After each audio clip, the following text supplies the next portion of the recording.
Hello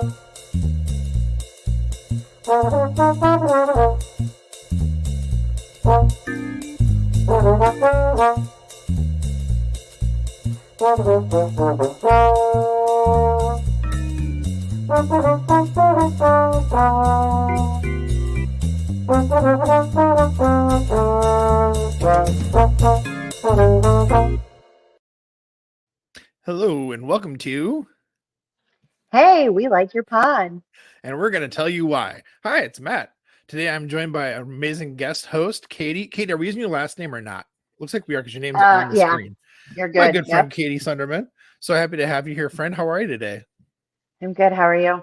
I'm good. So you had asked me just before we went live. You said, "So are you on break now, Matt?" I said, "No, no, we don't get a break for academic advisors in higher ed because summer is the busiest time for us because all the incoming students are on orientation, or they're coming for orientation, that is. And so it's just like boom, boom, boom, boom, boom, one kid after another, helping them to get acclimated, feeling ready to come to college. And this is a weird part of that cycle because a lot of those students are still like finishing up high school. So they're trying to like have their brains in two places at once. So it's kind of a crazy time. But that said, what's happening to you, Katie? How are you doing? What's happening this week? Kids just finished school today, so we're officially on summer break. And most parents are like, "Yay!" And I'm like, because I'm a stay-at-home mom, so like it's just me and the kids all summer. So it's good. I mean, it'll be good, but it's been rough. So it is what it is. It is what it is. Parenthood. Yeah, being a parent is fun. So fun. So what kind of things do you do in the summer with your kids, of which you have multiple, to stay sane and keep them busy? Yeah, so this year, I'm so excited, Matt, because my kids are finally old enough. So my youngest is 7, so we're getting that sweet spot. Mm-hmm. So we have a water park close by, and we bought season tickets for the first year. So I plan on being at the pool all day, every day. That's And the perfect. kids, I'm at that point where the kids are like old enough and tall enough that they can just go by themselves, you know? Mm-hmm. So life is good. That makes a Good. huge difference. I think I was talking last week on the Yeah. show about childhood for me was like getting on my bike, riding down to the pool, like the community pool, and I had like a season pass basically that my Uh-huh. mom would like pin to my swimming shorts, my Yeah. swimming trunks, and just like get myself down there, be there for like kind of the whole day and then go home, and that was summer. So yeah, where your kids can do that, Yeah. that's excellent. It's a big deal. We're finally getting past that. Having to constantly they're slowly gaining their independence, you know? Mm-hmm. And isn't that a But weird part about parenthood, like that gradual lengthening of the cord until one yeah, day you have to actually like cut the cord and let them just like go out into the world and be independent people? yeah, we don't need to talk about that yet. That's a thing that I see a lot of course, in the college students I work with, because they're at that point where we're trying to tell the parents like, okay, please stop emailing me. It's the kid's responsibility emailing me. Yeah. Thank you. Have your son. Just today I had to write to a parent say, yeah, could you have your son reach out to me, please? Thank you. Appreciate it. Isn't that crazy? It is to me. Yes, absolutely. Yeah. So today I realized that after dropping my kids off, today was the last day that I'll have all my kids in the same school at the same time. Oh man. So that was a tearjerker for me, not gonna lie. Yeah. Yeah. The But logistics are about to become real for you. I know, right? Right? Trying to get them to, yeah. But my husband, he does heating. Aw, hey. That's sweetie. Is it bedtime? So for those listening to the audio version, one of my kids just came up to give me a good night hug. Night, sweetie. I love you. Which one was that? That was my younger kid. Don't usually use the names on air, but yes, that was my younger kid. That's fair. She's 7? She's just so adorable. She's just finished cute. first grade, 7. Yeah. So you're saying that your kids just finished the school year today. So did mine. And so I have one that just finished first, one that just finished 5th. So this will be the last year that your kids will be together too, right? Maybe. There's a couple of variables here because our rising 6th grader might start going to a different school, but Okay. they could stay at their current school, and so we'll see. We'll see. Okay. So all our schools here are K through 5 is elementary, 6, Mm. 7, 8 is middle school, 9 through seniors, high school. But are the buildings close by? Is it like convenient? Yeah. Are they spread out throughout the city, or Um, it's really complicated, but they just built a brand new middle school that's Ooh, opening this year. So the middle school and the elementary are within 5 blocks of each other. oh, sweet. So it'll be good. I have Good. no idea where the high school is because they're building 1 or 2 new high schools right now. Yeah. Yep. Crazy. That's Yeah. your town's growing, Katie.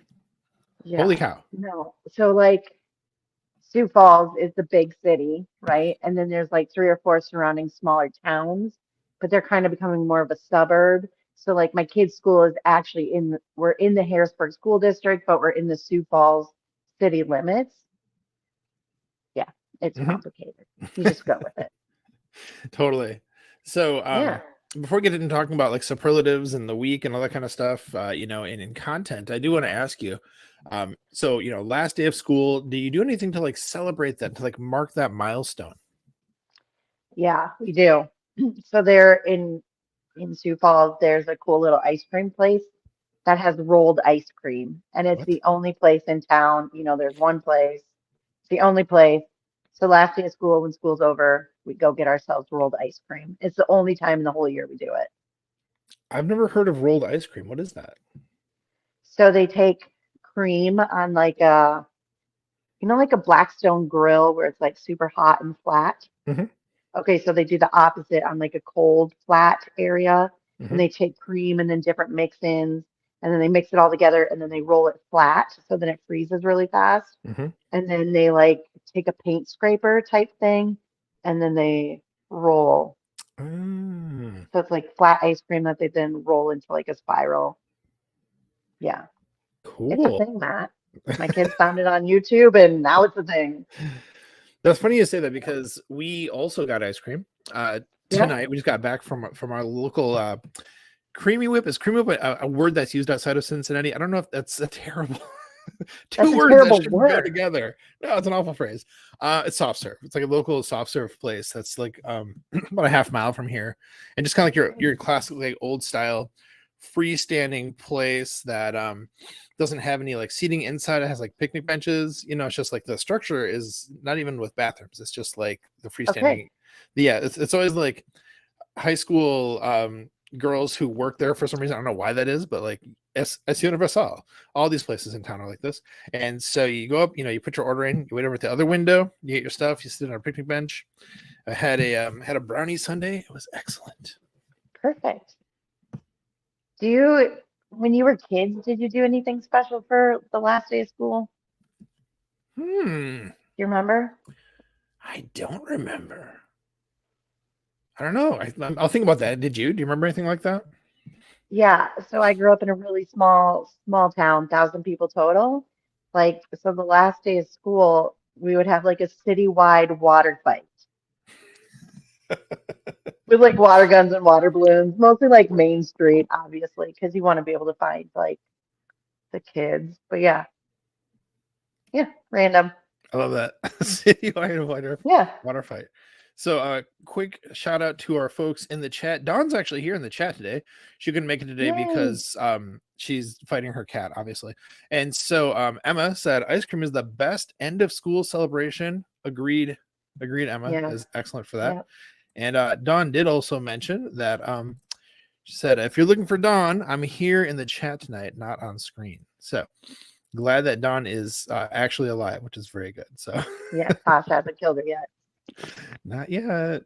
It's coming someday. All right. So, Well, let's see here. So, Katie, I know a lot of the superlatives that you brought tonight like are not football related, but I just want to talk about some of the things that happened this week in Packers land. So, of course, we found out the big news is that the Green Bay Packers are going to host the 2025 draft. So, what are your thoughts about this? I think it's incredible. I'm Mm-hmm. so happy for them. And I think like I've seen a lot of stuff where Mark Murphy, like this is his like legend, is that the right word? Legacy. Legacy. There you go. Yep. Mm-hmm. Pretty close. Yeah. It's his And leg. His like, leg work. His. I don't know. right? It's so cool for him, because he's been working on this for how many years with Titletown. And I remember we went to a game for the first time in 14, and it was a Kmart parking lot, and Mm-hmm. to see what it's become now, and for them to be able to host the draft, it's really, really incredible. It's so cool. Mm-hmm. If you could, Yeah. would you want to go to it though?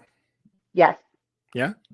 Yeah. And I'm not a college football person. I'm not a draft person either, but that it's such a cool thing to Mm-hmm. be able to go to that. And like, yeah, I would absolutely go to that. I want to just go to see all the parties around because I've seen like there's going to be a lot of very cool like locked. I mean, Peter Bukowski was locked on. I saw Negs is going to have a party. I saw Andy Mm-hmm. Herman's going to have a party. Like it just seems for the local area, it's very, very cool. Oh, absolutely. Yeah, for the economic impact, for the Yeah. businesses, for the people, folks will be using their yards for parking, like you see on game day, like all that kind of stuff. It's pretty awesome. And yeah, the attention for the city is pretty great. Um, I think it'd be fun to go because it sounds like a lot of our Twitter friends, a lot of the Yeah. Packers Twitter people will probably be there. So like it could be just a huge meetup for that kind of a thing too. Yeah. That'd be awesome. So yeah, I've been thinking about it. Like what would I, when the time comes, a couple of years from now, like try to want to, spend the capital I need to with the family to get the pass to go basically because my family's not Hmm. gonna go with. There's no way they'd go with. Right. But we do have a couple other notes I want to add into the chat here. Dawn mentioned that Tashi has her locked in a closet as she terrorizes her lovely apartment. That sounds about right. So yeah. Yep. And then Katie mentioned, or sorry, Katie's right here. Emma mentioned, Katie, let's go out and party. Let's go and party hop. Oh, party hop. Yes. For a second, I was like, what is that, like a dance? No. Hop from party to party. Right. Let's do the party hop. And the hustle. It's like a pub crawl. Yeah, exactly. Exactly. So What are your thoughts about? I mean, I'm sure you've seen like we don't have the infrastructure. I mean, you've been to Green Bay. mhm. I know, right? So Yeah, I what are think your thoughts on all that? that's ridiculous. This whole like idea that they don't have the infrastructure or they can't host it because the NFL wouldn't have said we're going to do it there if they didn't have the infrastructure, if they didn't have the ability to do it. I mean, because Mark Murphy and what's his face before him, I can't think of the name, because of the work they put into making it happen, like that's why it's happening there. Right. Because they do have the infrastructure and they're going to keep building that in the next 2 years too. There's more hotels and stuff going up. And Yeah. like, it's laughable to me that people are criticizing that. I think, prominently we had, what's his name? Benjamin Albright with his stuff that he got roasted by the fan base Yeah. for, but even people like Rob Domofsky, who I don't know where he's coming from on that, man. Like he should know better to say like, yeah, I Yeah. don't know how it's going to go. I mean, he did kind of like backpedal a little bit there. And he did say, well, I hope the city does great, and I really I have, high hopes for the city or whatever, but like, okay, man, just as Don is saying here, there are some things you just need to keep to yourself, Demosky. Yeah. Right. Yep.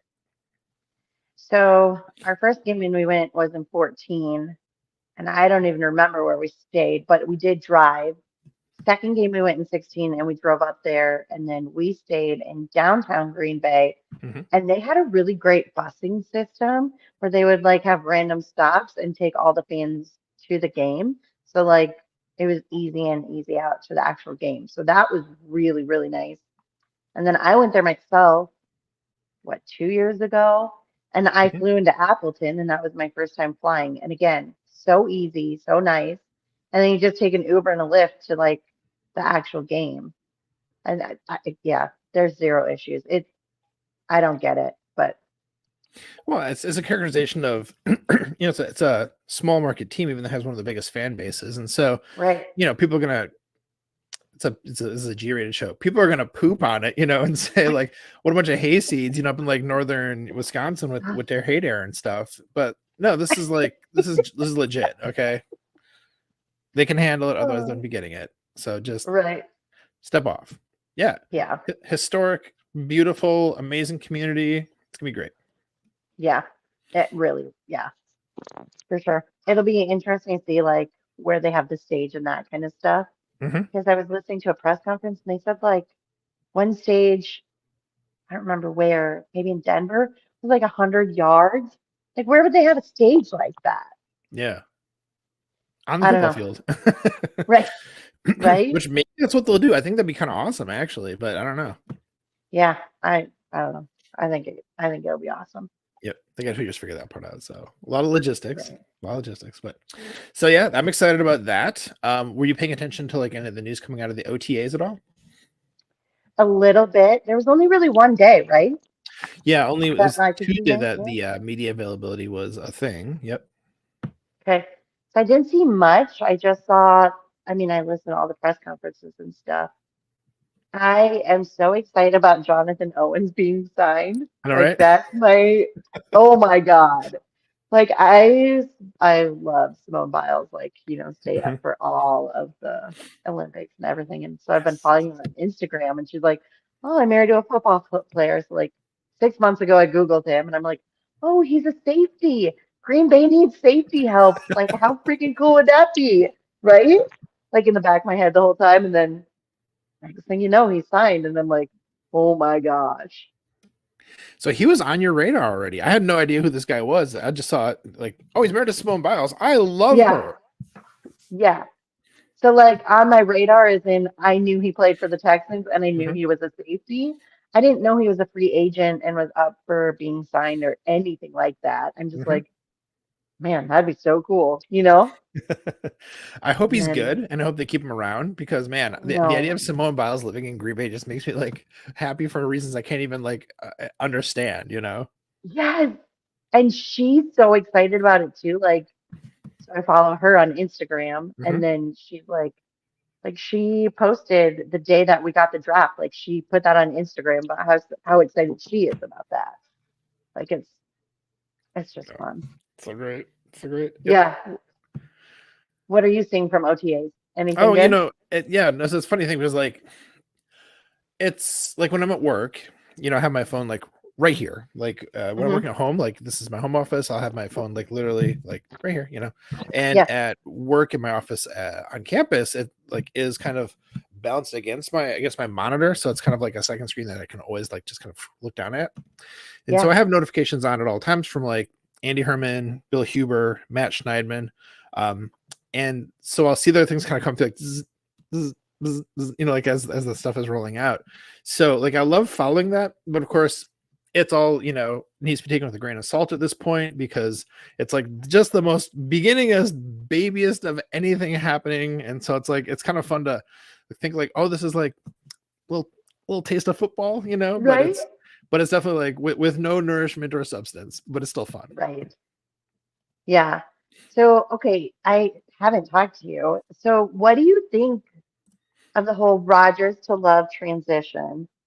So, Don, just pretend I didn't even say that word.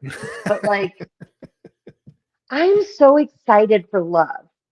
Hmm. And like, I've been screaming this from the rooftops and the hill I'll die on. He doesn't have to be great. Like, if he just plays in the system and makes the plays that are available to him, Hmm.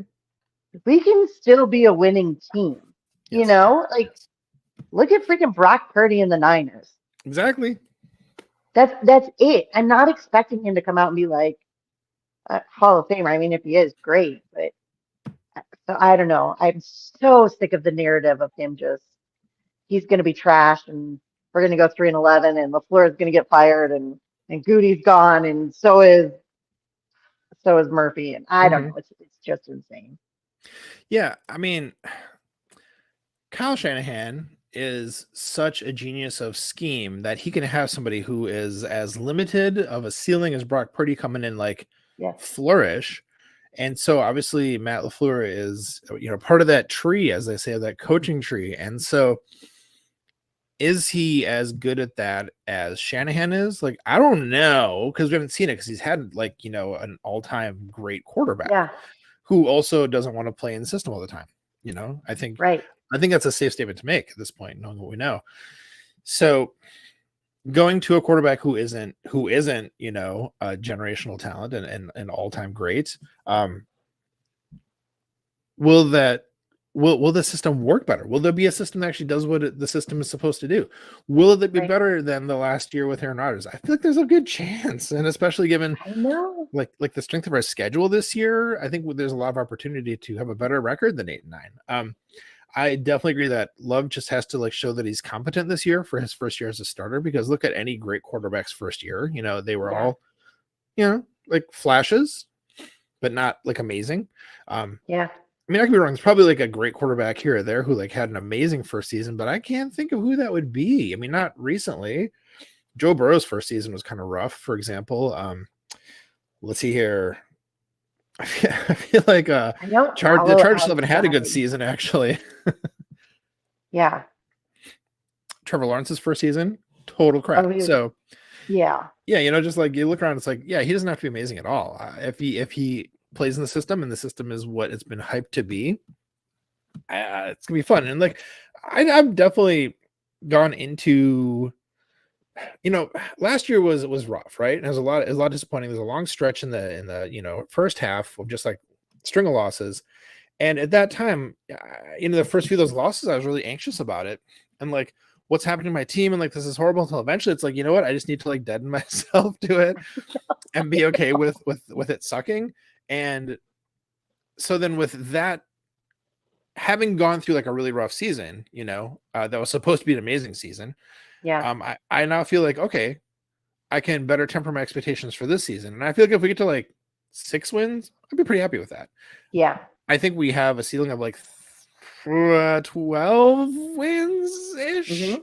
So from that 6 to 12, like I'm feeling really good about that, Yeah. Yeah. Me too. And then, okay, so then how do you feel about Hugh shall not be named with the Jets? Like, because you see the news coming out from there about how it's a honeymoon and like, God, I hate it. I mean, I guess my feeling is the same about my feeling about, Pat McAfee and Aaron Rodgers Tuesdays, which is at this point, I'm really, really glad I don't have to care about it. I Yes. don't have to care about Aaron Rodgers doing whatever. And like, yeah, honeymoon's a good way of putting it. All the love he's giving his team. I mean, that's good. The team paid a lot of money to get him there. They give up a lot of stuff, a lot of capital to do that. So yeah, I'm glad for them and their investment that he's living on them. If they get a Super Bowl out of this, amazing. I don't think they will, but that'd be great. I don't. Yeah, it's as Emma said in the chat here, she's with you. It's so cringe. It really is. It's just like, okay, man. Okay. But I kind of wish he almost just retired and just bye. Like I don't want to.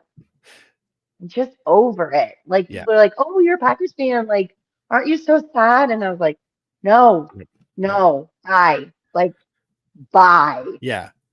And I think it's where most Packers fans are too. Like this seems to have like the discourse on Twitter seems to have like shifted much more towards that. It's kind of split for a while there, it seemed pretty evenly, but I think it's really shifted towards like, okay, now we're ready to move on.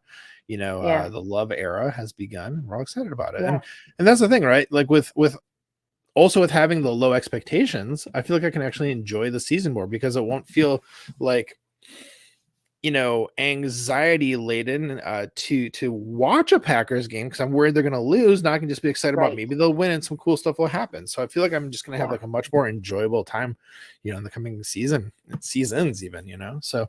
Yeah. What do you think about our defense this year? I love all these questions, Katie. This is great. So my thoughts on the defense. Oh man, Katie.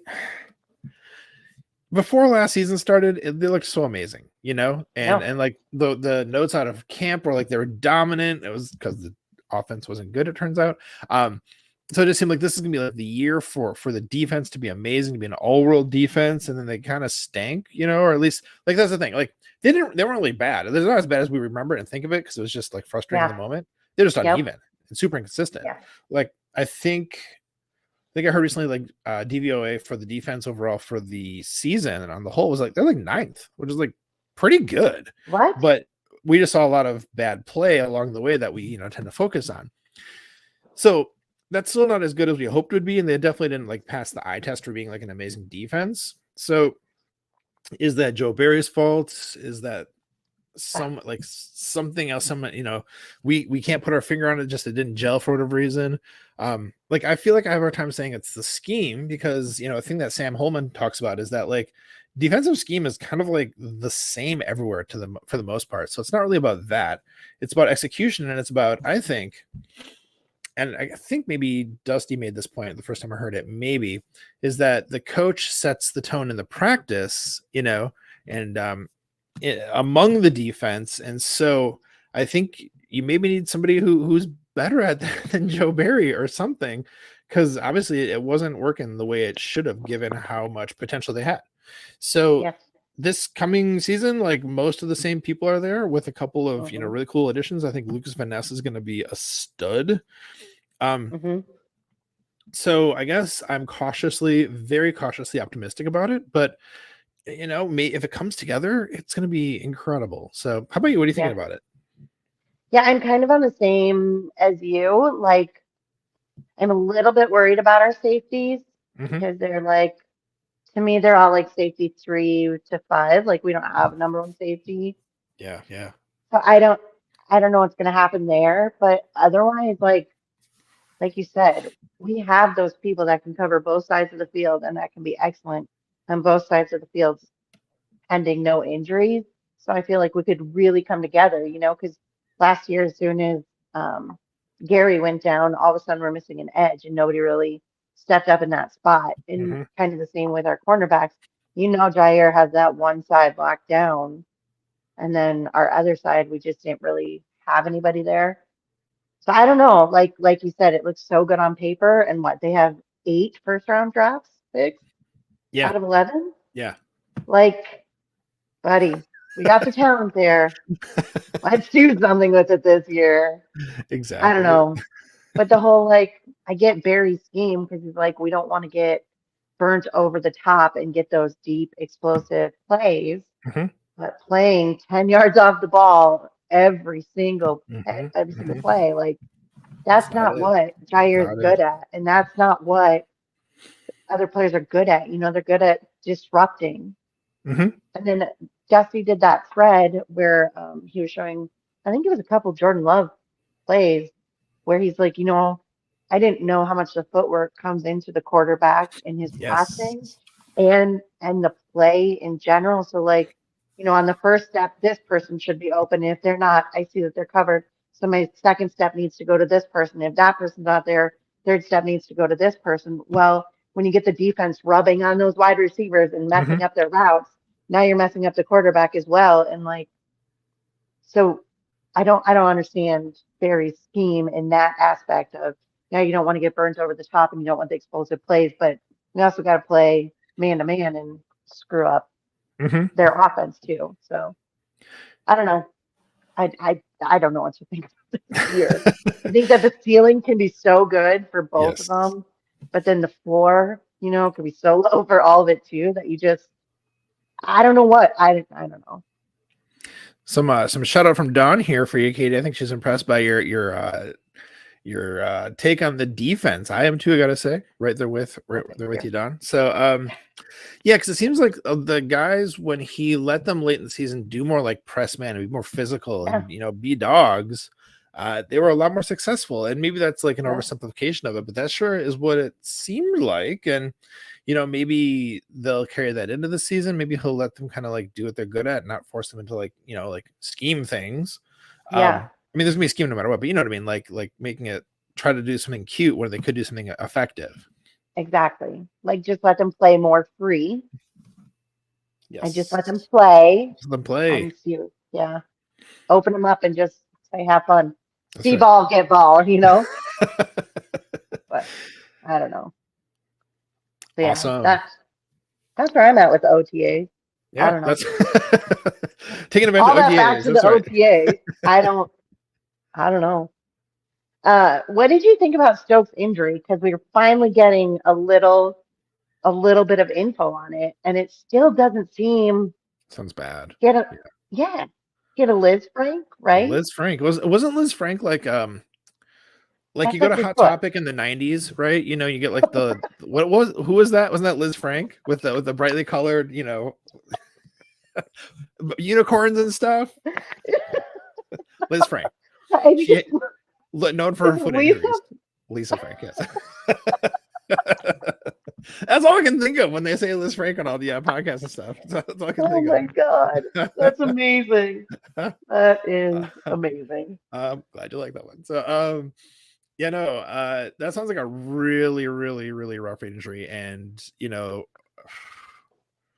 I don't know. I can't say I'm optimistic about him starting, at the beginning of the season. Like maybe he'll be in a few weeks or a couple of months into the season, but Yeah. that's rough. Yeah. And then Gary, do you think he'll start week 1? I don't know. That's a tough call because I mean, obviously coming back from like that kind of a knee injury is really rough. But Yeah. it sounds like, if I'm understanding kind of like the coaches, like he's making better progress than expected is kind of the read I'm getting on that. That's kind of what you're hearing? Yeah. Yeah. Yeah. He also, like, Bakhtiari was so hard coming back, but I think a lot of that also had to do with his weight because he had to Yeah. keep the weight on. Where I don't know that Gary has that kind of weight that he has to carry. I don't know though. Yeah, and I think that Bacteria had just had like freak complications on top of his freak knee injury in the first place. Yeah. I think it's just like everything kind of went wrong for him, basically. Yeah. Yeah. Anyway. All right. Well, Katie, that was awesome. I love that you came with like Hey, sorry. thoughts and Did you questions you want to see? talk about. Did you see? I got a shout out by Bakhtiari. Yeah. Oh my God. You talk about this. Tell the people about this. This is awesome. Oh, well, it was politics related. Still. Yeah, he tweeted something and I responded to it and he quote tweeted me. I'm like, oh my God. I can die happy now. Life is. I'm gone. Bye.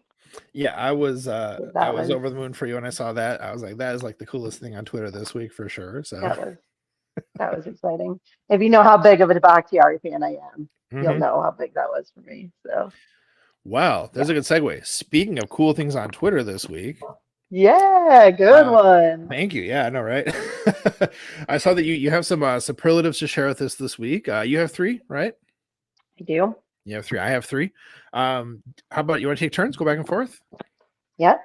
All right. Well, as the guest, of course, Mine are you should not go football first. related. That's Well, I only have excellent. one football related. So That's excellent. I actually really like it when Dawn and when when our guests bring things that aren't football, so that we're not just talking about that, because that's all I ever talk about. So, fine. so what do you got? What's your first one, Katie?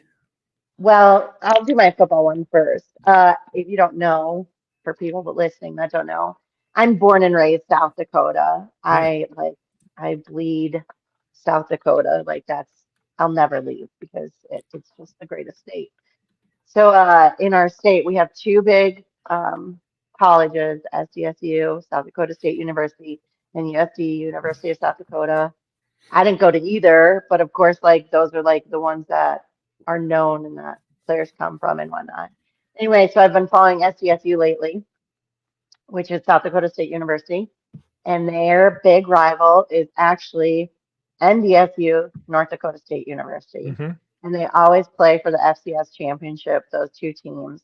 And last year, SDSU won. So I'm like, all right, I'm going to be an SDSU fan, right? Like, go big, go blue, go Jackrabbits or something like that. Anyway, Jackrabbits. so I followed their game and everything, and you pick up on a couple names and whatnot.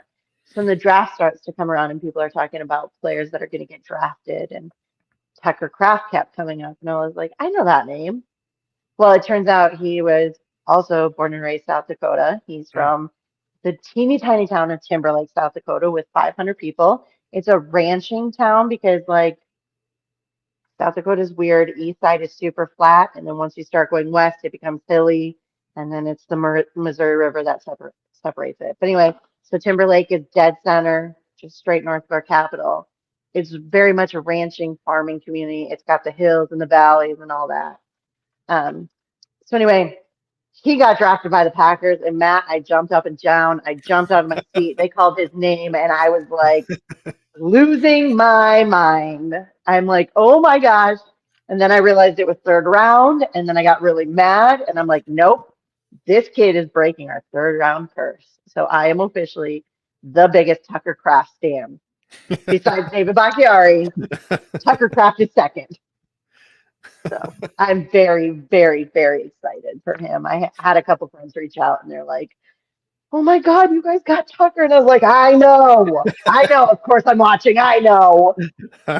So, So you probably listened to his phone call right after he was drafted, right? dude, he had his like party in a shed, just Yeah. like I'm in right now, right? Like ginormous garage shed, red solo cups, white folding tables, karaoke machine microphone. Yeah, I listened to his call. It was amazing. I thought his call was so funny because like the whole time I'm like, this guy sounds like he's just slightly like out of his mind in some direction. And then by then he's like, okay, I had some drinks while I was waiting for them to call my name. I was like, oh, because you're drunk. That's what I was Yeah, hearing here. So I went back and re-listened to the whole thing a couple days later. I was like, okay, that's yeah. yeah, He was just talking. He was just yeah. talking, like a person with no inhibitions because he was And drunk. then he's got a cool story. Did you see Mhm. that too at all?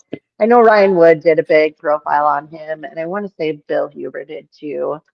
But he lost his dad when he was 12. His Mm. dad was a pilot for spraying fields, like, you know, Mhm. single plane accident. So he passed away when he Oh, was 12. And so, like, his mom helped raise him. He's got two older brothers, and like they all kind of came together as a family. And it was just it's a cool story. So if you get a second to, I think Bukowski also retweeted like a local South Dakota Argus Leader article on him too. He's just got a very cool story, but he's like, my memories of my dad are obviously playing football, but then like I had to keep doing this to keep our family together mhm. also. So very cool. And then all his pictures are of him like doing keg stands and like hunting stuff. And I was like, Right. oh, you belong in Green Bay, Yeah. buddy. This is where you are. So Exactly. Um, yeah, yeah, no, that's interesting. Like because you're living in that same place as he is. You understand like the people and the mindset and the geography yeah. and the culture, Katie. So I hadn't thought about that. What can you tell our listeners about South Dakota? Because I don't know a lot about it beyond what you just told us, actually. We're, I mean, Midwest nice, obviously. Mhm, The crazy thing that a lot of people don't understand is the whole East and West South Dakota, because mhm, I'm East, Sioux Falls is the biggest town, and it's just flat. Like there is nothing here. We grow corn and I mean, we have crop fields and whatnot. And then the Missouri River separates the state. And then the second you're driving the interstate, you're taking I-90 west to the hills, and then like you get out there and you hit that river, and then all of a sudden, next thing you know, like you just have these deep hills. Like there's like this little town called Wasta, and mhm. like the tagline there is you get losta in the Wasta Hills because they're so freaking like they're valleys and yeah. So yeah, like you said, the culture is just, I mean, that they're just local homegrown people, just Mhm. Midwest nice. Like this kid is strong because he grew up freaking throwing hay bales during the summer and like, Mhm. it's I don't know. It's just a local farming community, I guess. Sure. But Honest yeah, people living off the yeah, land. Nice. yeah, right. So, yeah. So So yeah, is there so he like lives in. Go go ahead. ahead. I was gonna say, is there Nope. like rivalry between the east and west sides, or are you just talking about the Yeah, geography is different? Or is it tell me about that. yeah, big time. So like, oh, I'm East. I'm East River. So like, Mhm. West River is Cowboys and Hicks. That is not me. I'm East River. And then unfortunately or fortunately, we also have like for sure two, if not three, very large Indian reservations on the west side as Mhm. well. Pine Ridge is the biggest, probably most well-known one, and they consider it like the poverty level out there is so bad. Like it's Mm, like third world country. So yeah. like it's west South Dakota. It's a whole different world to me. Yeah. No, I getcha. Yeah. I mean, living in Cincinnati, we're like right by the border of Appalachia. And so we Okay. do have like some students who will come to UC, which of course is where I work, the University of Cincinnati, from that region, and it's like they're coming from like a whole different world. It feels like a lot of the times, just culturally, in terms of preparation for college on a number of different fronts, not just academic. Yeah, it's crazy. So Yeah. no, Man, it I hear gets you. way more rural out there. Like Hmm. way more rural. Like I said, he comes from a city of 500 kids. Yeah, yeah. Like not 500 total people. So it's very, very small. It's a very small town. I mean, the city I grew up in, no, the town that I grew up in was like 5,000 ish people for most of the time that I was growing up. And that seemed like a very small city to me. So, like 500. Yeah, that's not. I It's mean, all I grew up relative. in 1,000. I'm trying to think of like a 5,000 person town near me, and I don't know. Like unless you're in the big city of 200,000, everything else is like 1,000. It's insane. Yeah, yeah, Awesome. All right. So, one of the crazy. things I was going to mention before we go on to like the next superlative here is that you talked about like a couple different profiles of Tucker Oh yeah, Craft. And this is kind of that the good and bad thing about this part of the year for people who love to gorge themselves on content. Like, the bad thing is not as much as stuff is coming out, but the good thing is that it's not as time sensitive. So these are things like, even a couple months from now, as we're waiting for the season to freaking start already, we can always go back and like look at all this amazing stuff about the new members of the team and all the kind of yeah, human interest stories that'll be coming out. Those will still be like just as fresh and interesting and worth your time a couple months from yeah, now as they are today. So I kind of have a stockpile going of things I'm trying to get through. And that yeah. leads me into my first superlative, which is best compilation, a thread. And this was basically Andy Herman took a minute to put all of his deep dives into the rookie players all into one thread, which I bookmarked. Oh, I've listened to some of them along the way. I want to re-listen to some of them.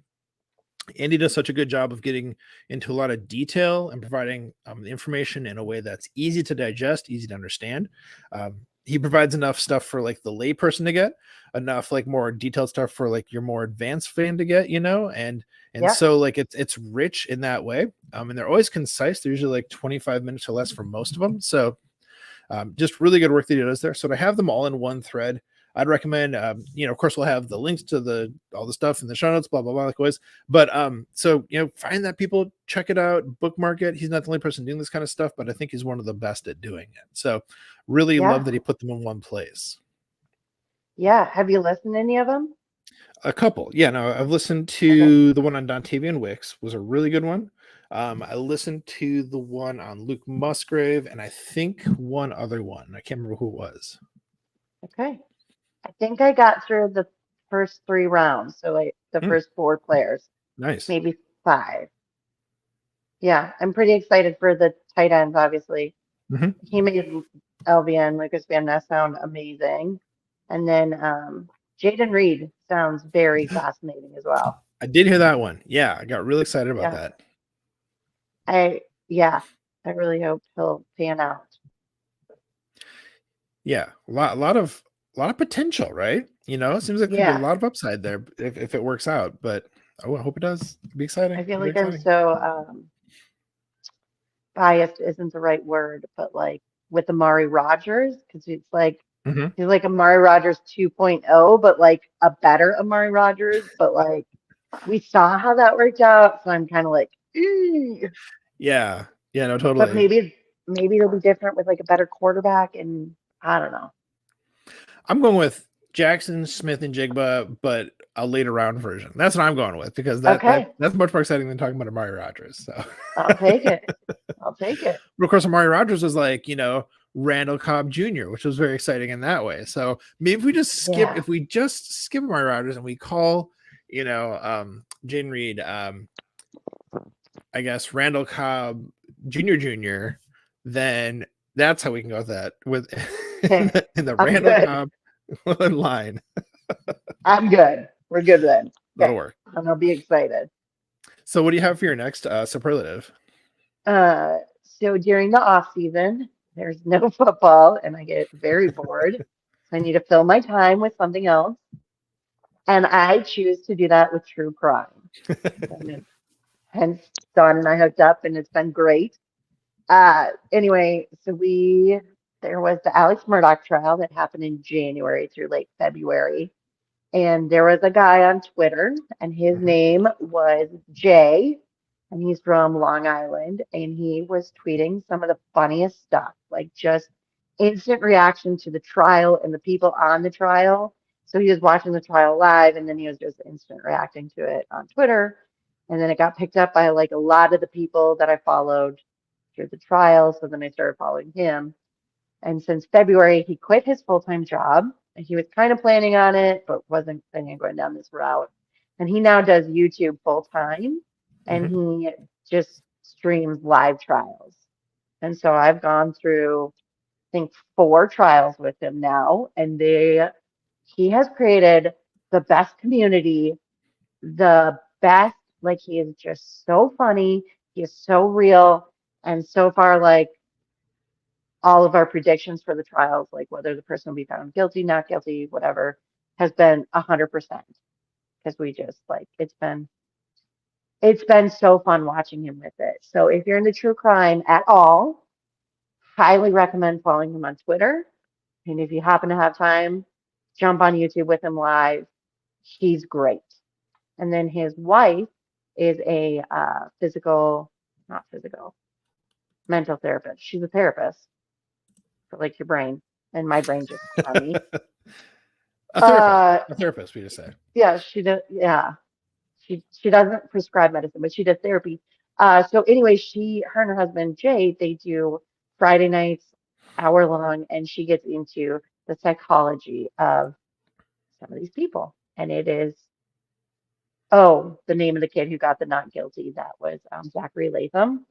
Fascinating trial. That was the first trial. Like every time I see these trials, I'm like, why are you guys even going to trial? Because it's very clear you're guilty, and like, why didn't you just take the plea? Like, what are we even doing here? Mhm. But that one was a legit, like, I'm glad he went to trial because he was found not guilty, that was pretty cool to see. Good. The headlines made him look absolutely ridiculous. He had just turned 18, and he was like recording his neighbors because they were kind of in a beef or whatever. And so all the headlines were like he's trying to get TikTok famous, right? Because Mm. he's putting up, but it turns out that the neighbors are absolutely insane, and like the Karen of all Karens, the neighbor. So then they got mad at him. They tried to like, he lived in cul-de-sac. They tried to block him in. He went around. She's like, "Oh my God, you shoved me." And he didn't. But then she's screaming that at her husband and her son. And so now they all get mad, and they chase him down onto his property. And then like they go onto his driveway, into his garage, chokehold, punching, kicking. Kid has, Zach has a freaking concussion, like craziness. Well, he happened to get a knife, and so he cut the dad, and he cut him in just the right spot, got an artery, and the dad bled out. Oh my So he goodness. was charged with murder. It was true self-defense, and it was one of the first that I'd ever seen. Anyway, so if you want some trials to watch, there you go. It's been fun. It takes my time up. Mhm.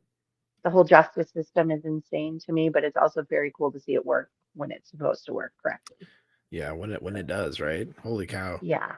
So you It's mentioned this guy Jay, right? What's his Yep. last name? How can we find him? He's at the shaming of Jay. It's a great handle. Yeah, he's like a 45-year-old guy born and raised in the Bronx or like Long Island, Queens, I think actually. But he did car insurance, like Mhm. so he would go to court and whatever with them. So he was doing that for 18 years and hated it. So then Mhm. he's like, I'm quitting my job, and he was planning on doing resale. So he'll go to like auctions or yard sales and buy stuff cheap and then resell it on eBay, and you can like make a living off of that apparently. So that's what his plan was until he realized, like, until YouTube, because YouTube started up, and he's just hilarious. He's, and I'm very, very happy for him. Nice. Well, 45-year-old Yeah, guys are the best kind, obviously. So obviously, there's none better. And so you mentioned you and Dawn hooked up, and you didn't quite say the thing Yeah, that you both are doing together, which we should definitely take a second to plug. So tell us about that. What do you and Dawn do? it's been a while because life got in the way big Sure. time. But Dawn introduced me to a case, and then from there we just started going into other people Mhm. where she will do she'll find interrogations or interviews of essentially criminals. And then we live react to those interviews. And one of the big ones that we just did was Lori Vallow, and I'm not getting into that case, but we started her and then she went on trial and she was just found guilty. So she's life in prison. So we are kind of doing that. Another big case that she got me into was the Dan Markel case. And then there's a couple more. Wendy Adelson is a nutcase. So she got me into that one. And so we Mhm. did a bunch of that. And then Jay and his wife Shannon are going to be doing her interview tomorrow night. And Oh, nice. Shannon's going to tell us what her thoughts as a therapist are about Wendy Mm, Adelson. So that's kind of great. There's a fun little tie-in. cool. And so the show Yeah. that you and Dawn do, if not more recently, is called. Intero Talk, interrogation, Mhm. Intero Talk. Yep. Yep. People can find that Yep. on Dawn's YouTube, right? Yes. Her channel. Yep. Just like this show, in Yep. fact. Yeah. Awesome. All Yeah. Go right. check us out. It's fun. Of course, it's fun. You and Dawn are both fun, so I'm sure it's great. I have caught a little bit of it. I will say I haven't watched a whole episode, but I've like caught snips Good. here. So, no, super fun. Well, all Yep. right. Should I do my next one? Yeah. What's yours? What you All got? right. My next one I have is most underrated podcast. So, you know how it is. Like, there's just a ridiculous wealth of riches for content out there for Packers fans. I imagine it couldn't possibly be that way for every fan base. Maybe not any other fan bases because like there's just so many people, obviously myself included, who does podcasts around the Packers, and so because of that, it's got to be hard to be a podcast that gets a lot of attention, a lot of followers, listens, clicks, views. But there's one that people got to know about though, because it's so good. It's called the Father Son Packers Podcast. This is one I've mentioned a couple times in the show before, and so it's a father and a son. That's the name. Who are Packers fans, and they bring a lot of analytics into it. And like, there's some like really interesting analytics I'd never heard of that they even talk about. Like every week, I feel like it's like they bring up a thing. It's like I didn't know that existed. Even I need to look into that. So it's like I'm learning a lot by listening to it. But also as a father and son, their dynamic is hilarious because like the son, I feel like tries to keep it on the rails like for most of the time, and the dad will say like, we'll be kind of like kind of something's gonna take things off the rail, and then the son's like, no, but okay, let's just keep it. So there's a funny dynamic there. The dad reminds me a lot of my own dad, in fact, and if I had a podcast with my dad, it would probably sound a lot like theirs does. But I love the rapport. Their takes are informed by data. They're really good. So just they're a lot of fun to listen to. And I feel like their Twitter page has like 20 followers, which is like, this is criminal. Like these guys are awesome. So hopefully the Twitter isn't like the best representation of how many people they have out there listening to them. But Yeah. it is worth mentioning that their podcast got off the ground because I don't know, about a year ago or so, John Meerdink, Blue 58, Oh yeah. had a competition, like submit an idea for a podcast. The one that we like the best is going to get some funding to get their podcast going, and so those are the guys who won that actually. No way. Yeah, so they kind of got started with that. They've just been killing it. I've been listening for most of their run. I kind of picked them up after a couple of weeks, and I've been very impressed. So I really feel like they should get more attention. More people should be listening. It's a very good show. And I should mention, the reason why I decided to bring this up today was because the episode that dropped late last week, earlier this week, I forget, because one just came out like today too, but I haven't gotten to that yet, was just like a super deep dive into the wide receivers that we got. So like all kinds of crazy metrics I'd never heard of, lots of interesting insight, lots of talking about like the potential for these guys, like kind of the floor and the ceiling. It was stunning that depth they went into it, because it's, I think, how many wide receivers we pick up? Let's see, like 4, 3 or 4, right? Yeah, 3, 3 or 4. Reed, Yeah, Wicks, and DeBose. DeBose. That's who I was counting. I was like, there's a third one there somewhere. Yeah, yes. And I think that's all of them for because they only didn't talk about the UDFAs at all. So Okay. the episode was an hour and a half long, talking about like 3 Oh receivers. my gosh. Yeah, because it was that much detail. So highly recommend people add that to their podcast feed. Again, that's the Father Son Packers podcast. Make sure, is that the actual, do you have the name of it? Yeah, Father Son Packers podcast. Exactly what it is. People should be listening to that. Are they on Twitter like individual? Like, would I I don't. know? Yeah, I don't think they are. I mean, I've Okay. only ever found like their podcasts page. I think that's the only thing they like Okay. do any engagement with. Yeah. Okay. I'll definitely check that out. I've not heard of that one before. It's a good one. It's a good one. Unless it's Robin, that I'm out. Yeah. Robin Adams taking a stray here all of a sudden. My goodness. Yeah. So you have another superlative, right? You have one more? Yes. What do you got? 3. So my last one with the back to true crime with Jay, he introduced me to a guy named Bob Mata. Him and Bob and his wife Allie are defense attorneys. And it's been fun listening to them. But the craziest thing about Bob Mata is his dad was John Wayne Gacy's defense attorney. What? Oh, twist. Didn't see that one coming, did you? Mm-mm. Yep. So for Bob's 18th birthday, his dad gave him all of the interrogation tapes from John Wayne Gacy. Oh my God. So Bob has an incredible podcast called Defense Diaries, where you can listen to the John Wayne Gacy tapes. And it is amazing. I highly recommend it because can you imagine trying to defend somebody like John Wayne Gacy? I mean, how do you, right? Right. And he was, if I remember right, he was, oh geez, my brain just goes flat sometimes. What's the defense attorney where you don't pay for them? Pro bono? A public. He was a public defense attorney. Gotcha. So he just happened upon the case. It was given to him. So, yep. And yeah, so he went with the insanity plea because, I mean, what else can you do? Yep. So, highly recommend. And Bob is a great follow on Twitter. And then now, like that was the first 2 seasons of his podcast, but now he's giving his defensive mind into the more recent trials that are currently happening. Nice. So he went deep into the Lori Vallow and how he would have tried to defend that. And I think I'm not sure which ones he's going to next, but yeah, highly recommend. So with the John Wayne, sorry, go ahead. Nope, it's called Defense Diaries. Defense Diaries. So the John Wayne Gacy stuff, was there any like moments that kind of like stuck with you that were particularly like weird or interesting or fascinating? Or I'm only on episode 2, Matt. Oh, okay. Creepy to me. Like there are some that just take me a little bit to get into, you know. So far I'm only on episode 2.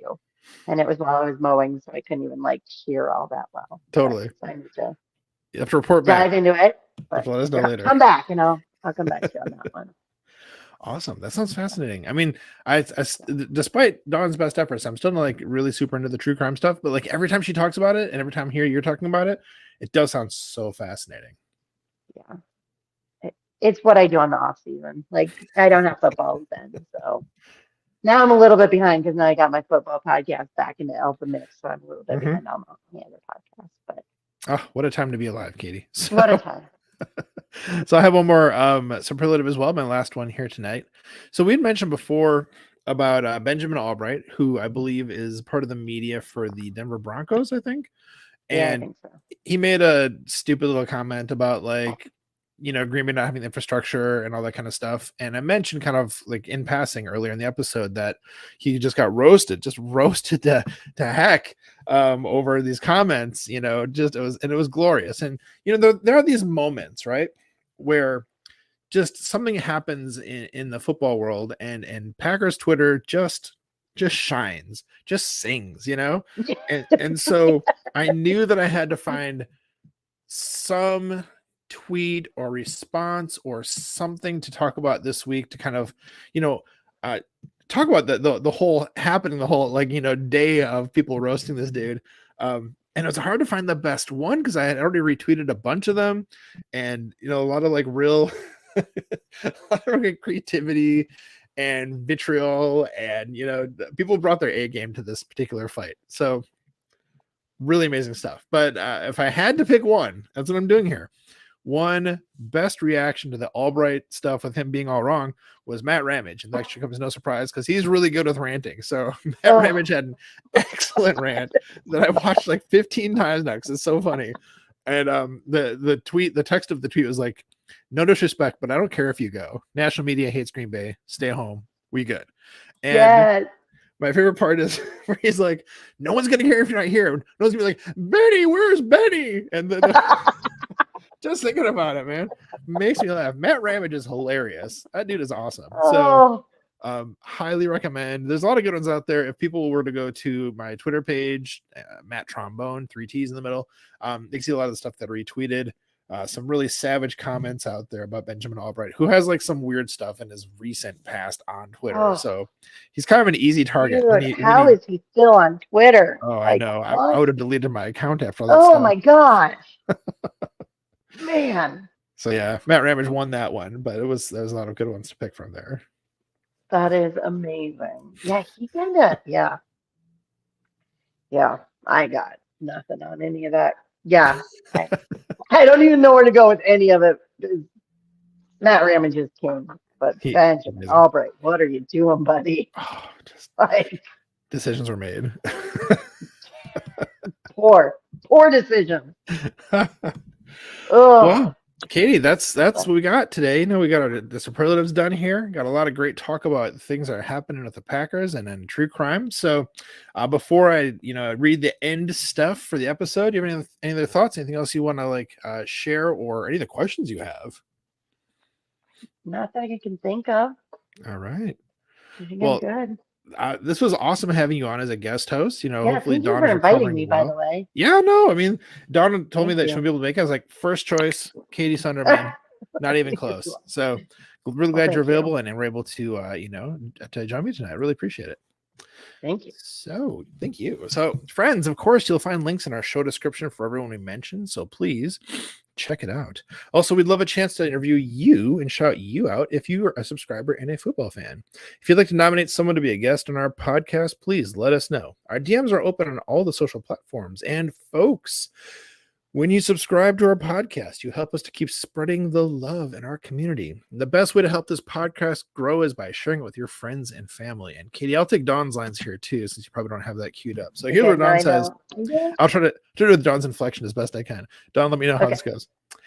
Yes, Maddie, that's right. So she starts it up. Yes, Maddie, that's right. We love you. We're so glad to know you, be fans of you, and have the luxury of being fans of the most storied team in the NFL. We appreciate your support, subscriptions, and sharing our podcast, and look forward to seeing you next week on Hey, we like your pod. And now I need to find the outro. I'm clumsy with this stuff because I've never done it before. Here we go. The outro's coming in a second. This is so exciting, folks. I know, right? This is so great. Oh my God. I love it. What a train wreck. Okay, here it is. Not even.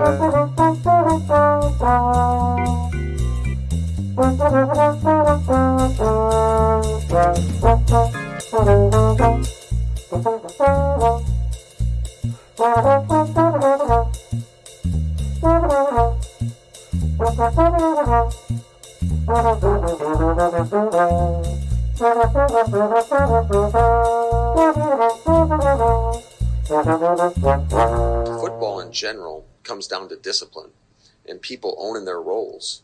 And when you aren't disciplined or you go outside the scheme, bad stuff happens.